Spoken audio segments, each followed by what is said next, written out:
In order to make our lives a success, the one ability we need to master more than anything else is the ability of how to think and how not to think. We all realize the importance of our thoughts. Thinking can make our heart race or slow it down. Thinking can make the BP shoot up or sink down. Thinking can change the chemical composition in our blood. Thinking can make us happy or sad, successful or failures. So we do need to focus on learning this art of thinking. Many people, they don't even realize that they have the freedom to develop in themselves the emotions that they choose. They feel that their moods are subject to the external environment. And that is why, if something goes wrong on the outside, they feel they are obliged to feel sorrowful, miserable, etc. But the point that they miss out is that between the external environment and the inner emotions we harbor is a gap. That gap gives us the freedom to master our thoughts and our emotions in accordance with our values and beliefs. Those who don't understand this gap, their emotions are affected by the weather. Those who have learned to master their emotions, they carry their weather with them wherever they go. So we do need to understand that our thoughts are not subject to the external environment. We need to learn how to master our thinking process. Today, I would like to give you one tool in relation to mastering our emotions. And this is the tool of Chintan. Chintan means repeated thinking. Bringing one thought in our mind again and again and again. This process has tremendous impact. The right kind of Chintan can elevate our soul to the highest heights. And the wrong kind of Chintan makes people commit suicide. Oh, I failed in my exams. Now, how will I show my face to my parents? What will my friends say? I cannot get happiness. Life is all miserable. That repetition of thoughts makes the person go to the point of committing suicide. And if the same thought process could be diverted in a positive, beneficial manner, it would have such a tremendous impact. Let me illustrate that with the help of a story. There was one man who listened to divine wisdom through the lectures and talks, and he got inspired. Yes, I need to change my life through the life transformation program of JKYog, and I must also get up in the morning to do sadhana. So at night, 10:30, when he was about to sleep, he set his alarm for 4:30 in the morning. Now in the morning, the alarm rang, kring. He got up. Who's disturbing me? He put the alarm off and went off to sleep. Next time he woke up, it was 7:30.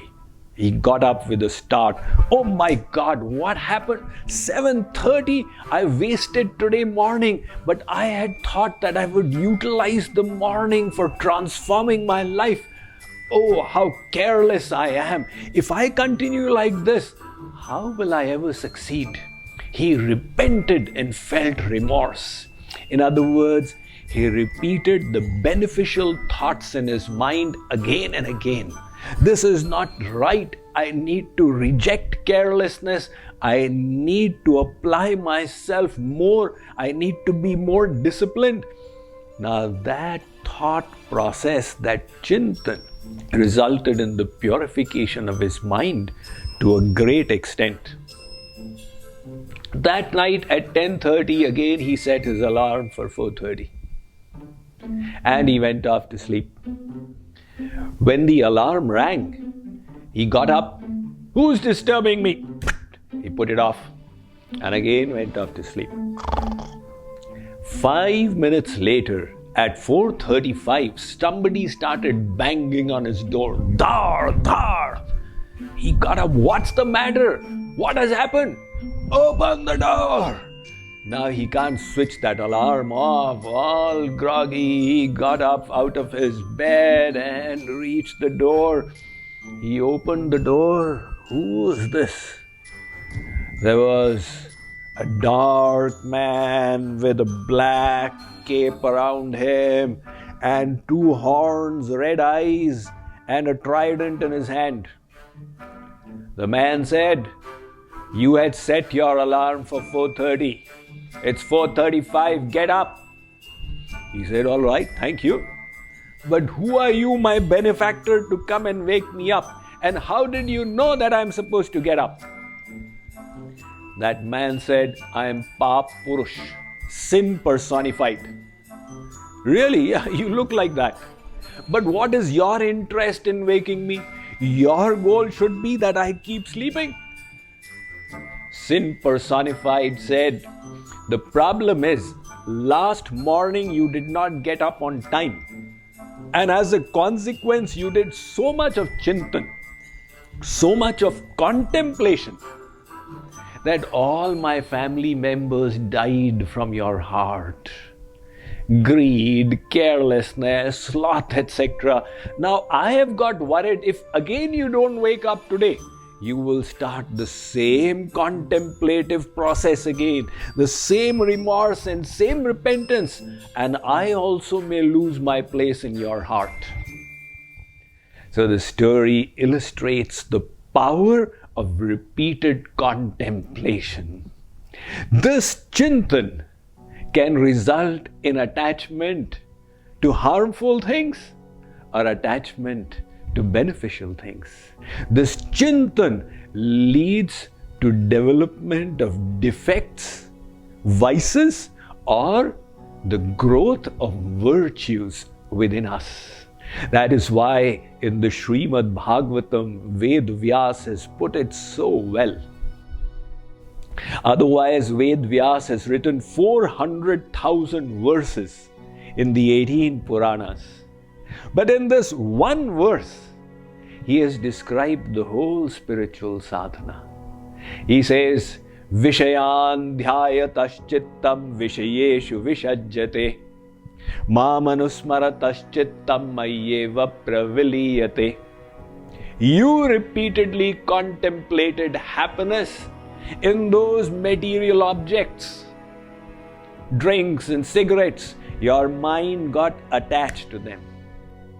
Now change it. Repeatedly contemplate happiness in something divine, something noble. Your mind will get attached there. That is why today's science, neurology, has developed a branch called Neuroplasticity. What is neuroplasticity? They have discovered that every time we engage in a physical act or a mental act of thinking, the neurons in the brain get fired. And when those neurons are repeatedly fired in a particular manner, a neural pathway develops, leading to that thought coming more easily again and again. If you repeatedly thought that happiness is in ice creams and you contemplate over it again and again, the consequence will be that the ice cream will come to your mind and start pinching you. And if you think happiness is in being a noble person, a virtuous person, happiness is in conforming to the will of God, then those thoughts will arise in us again and again. Just like we create physical habits. When we repeat an action, the habit gets created. In other words, that structure of neural firings gets stored as a program in the brain, so it becomes easier again. Similarly, our repetition of thoughts creates mental habits. Those mental habits can be detrimental, they can pull us down, or they can lift us up. So realizing the importance of chintan or contemplation, we can dedicate a portion of our day to utilizing and harnessing its potential for our own well-being. Take a gem of knowledge from the scriptures and contemplate over it again and again and again. Even one gem. Anger is a bad thing. I must never become angry. It will be hurtful and harmful. If you contemplate over this again and again, do some mental practice. This situation, I am not going to become angry. You will find that your behavior, your interpersonal relationships, everything will be transformed. Like this, there are so many gems of knowledge we receive from the scriptures and the Guru. Why don't we benefit from them? Lack of contemplation. So, the way forward then is to pick one piece of wisdom and contemplate over it, just like the cows graze the grass. They graze grass for a couple of hours, then they sit down, they take the grass out of one stomach, chew it, put it in the second stomach, pull it out, chew it, put it in the third stomach. Similarly, hear divine wisdom for a little while and then contemplate over it through the day. You will find you have developed a handle over your emotions and thoughts. And if you continue the process, one day you will reach that point where you have become free of the environment, where it doesn't matter how difficult the environment is. You realize that your thoughts, your emotions are your own choice, and irrespective of the externals, you can choose to be positive, to be hopeful, to be optimistic, to be devoted, and to be virtuous.